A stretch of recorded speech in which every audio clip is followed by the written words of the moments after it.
Buenas noches, abogado. Mi nombre es Melina Castellanos, de la clase de Derecho Penal 2. Le mencionaré los delitos contra la administración pública: la malversación de caudales públicos, fraude y exacciones ilegales, enriquecimiento ilícito, negociaciones incompatibles con el ejercicio de funciones públicas y abusos en el ejercicio de la función, tráfico de influencias, cohecho, prevaricato administrativo, abuso de autoridad y violación de los derechos de los deberes de los funcionarios.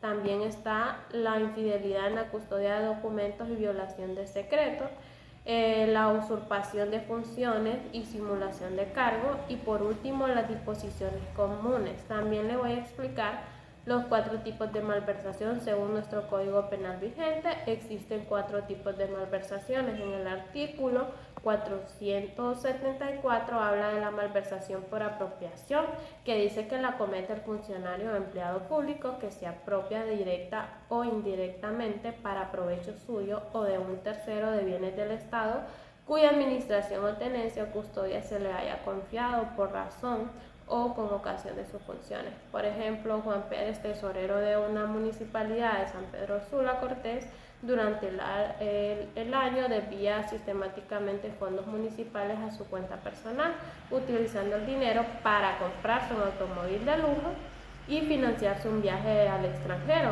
y por lo cual una auditoría interna descubre las discrepancias y confirma el uso indebido de los fondos públicos. En el artículo 475 nos habla de la malversación por uso, que dice que la comete el funcionario o empleado público que indebidamente usa o permite que otro use bienes del Estado cuya administración, tenencia o custodia tiene encomendada por razón de sus funciones y causa con ello un perjuicio al patrimonio público. Ejemplo: Clementina, funcionaria pública, deja que su hijo utilice un vehículo oficial del gobierno para fines personales durante los fines de semana, incluyendo viajes familiares y compras, con combustible y mantenimientos pagados por el gobierno. Un control rutinario descubre el uso indebido del vehículo. En el artículo 476 menciona la malversación por aplicación oficial diferente. Lo comete el funcionario o empleado público que indebidamente da aplicación distinta a la que oficialmente le ha sido conferida a los bienes del Estado y causa con ello un perjuicio al patrimonio público. Por ejemplo, Carlos López, director de Obras Públicas, desvía fondos destinados a la construcción de un parque para renovar su casa. En este caso, Carlos comete el delito de malversación por aplicación oficial diferente a utilizar recursos públicos para beneficio personal. En el artículo 480 menciona la malversación imprudente, donde dice que el funcionario o empleado público que por imprudencia grave extravía, daño, permite que otros se apoderen ilícitamente de bienes del Estado cuya administración, tenencia o custodia se le haya confiado por razón o con ocasión de sus funciones, y de esa manera causa un perjuicio al patrimonio público superior a 20.000 lempiras.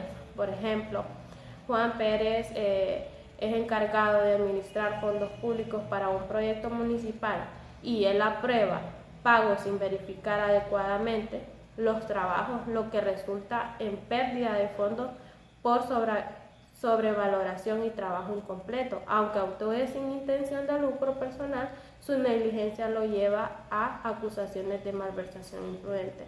Esto ha sido todo por mi parte, abogado. Abogado, mi nombre es Laritza Madrid y a continuación explicaré brevemente los conceptos comprendidos en clases y según lo solicitado para el video basado en lo siguiente. Explicar la diferencia entre enriquecimiento ilícito y lavado de activos. Enriquecimiento ilícito se refiere a la acumulación de bienes y recursos económicos por parte de un funcionario público u otra persona y que el origen no puede justificarse de manera legal y transparente y que supera significativamente sus ingresos legítimos. Por ejemplo, un funcionario público que recibe sobornos a cambio de adjudicar contratos gubernamentales y que como resultado acumula una fortuna que no puede justificar con su salario y otros ingresos legales. Lavado de activos también conocido como lavado de dinero, es el proceso mediante el cual los fondos obtenidos de actividades ilegales como el narcotráfico se transforman en activos aparentemente legítimos para ocultar su origen ilícito.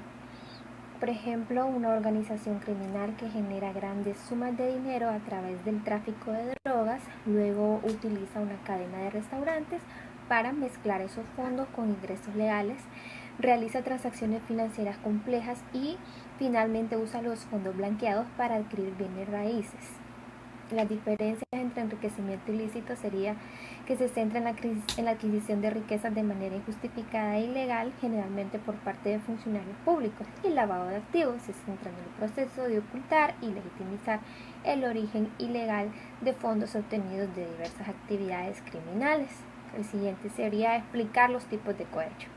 Cohecho propio, el artículo 492. Recibe, solicita o acepta por sí o por otra persona dádiva, favor, promesa o retribución de cualquier clase. Un ejemplo, supongamos que un inspector de salud trabaja para una agencia gubernamental encargada de supervisar y regular los estándares de higiene y seguridad en los restaurantes.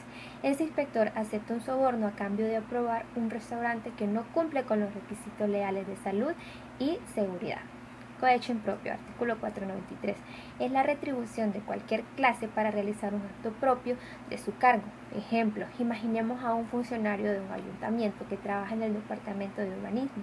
Aunque su función principal es revisar y aprobar proyectos de construcción, recibe un soborno para influir en la adjudicación de un contrato de suministro de materiales para la construcción de una escuela, un área que no cae directamente bajo su responsabilidad, pero donde tiene cierta influencia debido a sus conexiones internas. Cohecho posterior al acto, artículo 494, es cuando la dádiva, favor, promesa o retribución se recibe, solicita o acepta por el funcionario o empleado público como recompensa por la conducta descrita en los artículos anteriores. Un ejemplo, el cohecho posterior al acto ocurre cuando un funcionario público recibe un soborno después de haber realizado un acto dentro de sus funciones oficiales. A diferencia del cohecho propiamente dicho, en este caso el soborno se entrega como un agradecimiento o recompensa por una acción ya realizada. Cohecho por consideración al cargo, artículo 495. El funcionario o empleado público que en provecho propio de un tercero admite por sí o para persona interpuesta, dádiva o regalo que le fueran ofrecidos en consideración a su cargo o función. Ejemplo, el cohecho por consideración al cargo ocurre cuando un funcionario público recibe un soborno debido a la influencia y el poder asociado con su posición, aunque no esté vinculado a un acto específico dentro de sus funciones oficiales. Este tipo de cohecho se basa en la capacidad del funcionario para ejercer influencia, más que en la realización de un acto particular. Cohecho cometido por particular, artículo 496. Quien ofrece o entrega por sí o por persona interpuesta dádiva, favor, promesa o retribución de cualquier clase a un funcionario o empleado público para los fines descritos en los cohechos anteriores.